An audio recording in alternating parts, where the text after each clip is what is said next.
Have you been getting destroyed by those pesky deep sea divers? Well, you've come to the right place. I am Barnabas Blue, and welcome to this guide on Sharking 101. This guide is meant to cover the basics of shark play, meaning it is going to cover only the most important knowledge for a new shark player or player who is struggling as a shark, followed by how to pick the shark you want to play. Let's get it.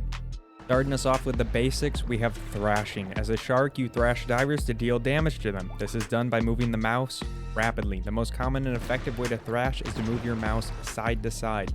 However, thrash damage can be done by moving the mouse in any direction.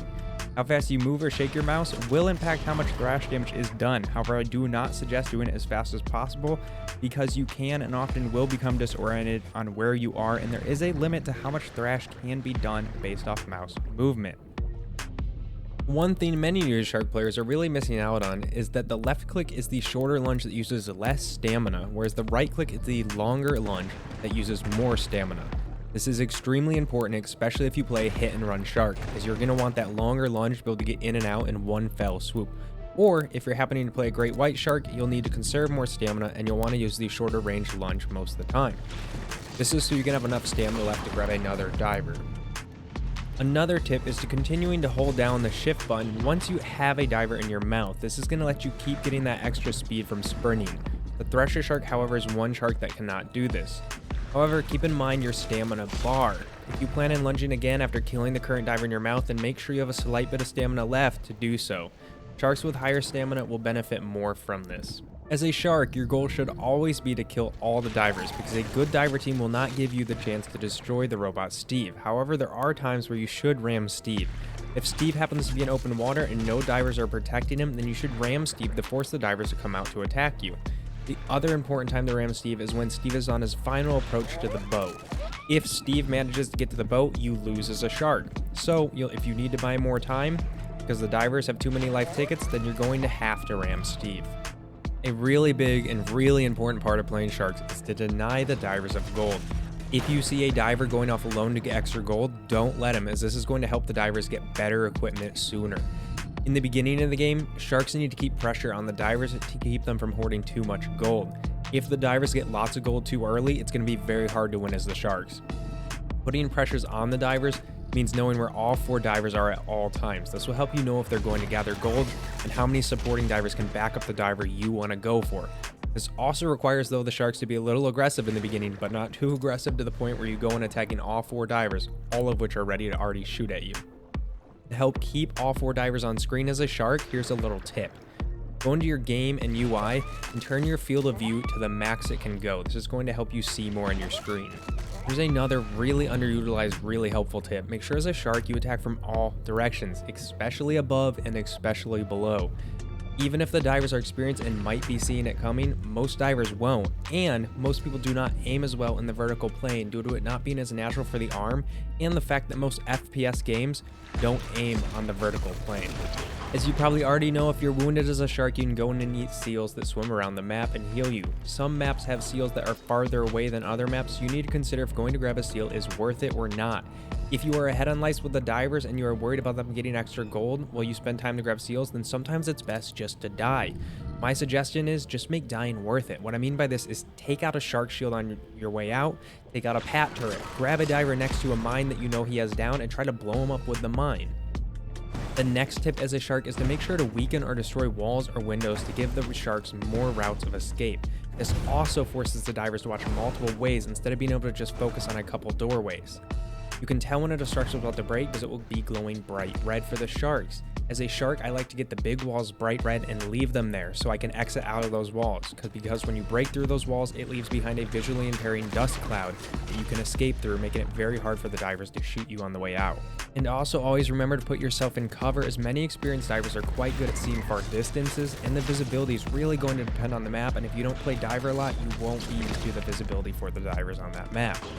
Next, divers are able to hear when the shark is sprinting and lunging, which can lead to the shark player being killed without even being visible to the diver.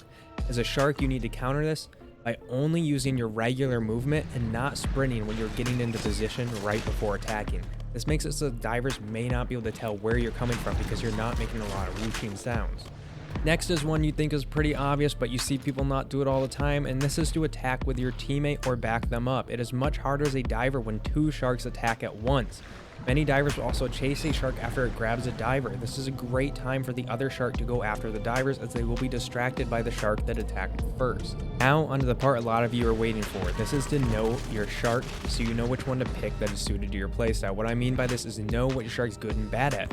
This is going to require understanding the shark's unique ability that is activated by the E key, and also the shark's stat line, meaning its durability, speed, agility, and thrash damage. It's going to help you identify the shark's roles so you know how to play it. Luckily, this is not a hidden stat and can actually be viewed before selecting a shark as shown on screen. The shark's ability can also be seen under the Learn tab in the menu. Based off the stat line and the shark's ability, I grouped the sharks off of what I feel is their best role to help you figure out what kind of playstyle you want to go for. The two main roles I picked are tanky and slow sharks, and fast and agile sharks that are meant for a more hit and run strategy. The sharks that fall into the slow and tanky category are the great white, hammerhead, and bull shark. The sharks that fall into the fast and agile category are definitely the thresher, mako, tiger, lemon, and blue, and the goblin could possibly also be stuck in here. And then there's also the copper and oceanic white tip, which I believe could be placed in either of these categories. As some of the sharks are pretty gimmicky, I suggest loading up a private match against bots to test or practice things out as a shark. Some things to consider are how much stamina does my shark use while shifting versus lunging. Sharks like the great white have a very limited amount of lunges, as they use a lot of stamina every time they lunge. So for a great white's primary movement type is going to be sprinting using shift, whereas many other sharks like the mako's primary movement out of spawn will be to lunge, since it has so much stamina and its lunges take it so far. As you know, every shark will receive 10 evolution points at the beginning of a game that can be used to buy upgrades for the shark, and will receive another 10 evolution points for each diver killed. Experienced shark players almost never spend these points at the start of a game and instead save them for later. One shark that does break this rule, however, is the Thresher Shark. On this shark, you should buy the Electro Reception at the start and go for the weaker divers. Keep in mind, you do not need to buy evolutions every time you get a chance. Taking too long to pick evolutions will give the divers more time to get situated, allowing them to get more gold to buy better guns. Knowing the evolutions you want to buy for the shark you are playing can be very important. A minute spent trying to figure out the evolutions you want is a minute lost of opportunities to be eating divers and stopping them from collecting gold. Good evolutions for one shark may also not be a good evolution for another shark. I suggest, again, going into private matches like we discussed earlier to test out what evolutions you like for the shark you pick. Make sure to subscribe if you want to see the evolutions I use for specific sharks, as I'll be posting some videos on this. If you just started playing the game and you want to know, well, what shark should I start with? In my opinion, the best starter sharks would be the tiger shark and the great white. The downside to both of these sharks are their limited stamina. However, the great white has a high thrash damage and a ton of health, so it is forgiving if you're bad at positioning and still getting better. Just make sure to hit its E key to activate its ability as soon as you think you're going to start taking damage, as this will reduce how much you take for a short period of time. The tiger shark I picked because it also has a high thrash damage, and if you activate its ability with E, then flares and buoys will not detect the shark, and you will be harder to see. If you are brand new, I would stay away for now from the hammerhead shark for a while, because it plays very differently from other sharks and is very dependent on the map for whether it will be good or not. Now, all sharks are going to take some time to master and get better with, so just have some patience, follow these tips and relax, and before you know it, you'll be massacring the seas. If you are still struggling after these tips, try and find a friend so you can communicate and strategize together instead of with a random shark. I hope you found this video helpful, and if you did and want more content, a subscribe is always appreciated, and make sure to turn on the bell icon to get notified when I post my next video. Also linked in the description is my Twitch channel and Twitter if you'd like to contact me or say hello. Thank you for watching, and stay cool.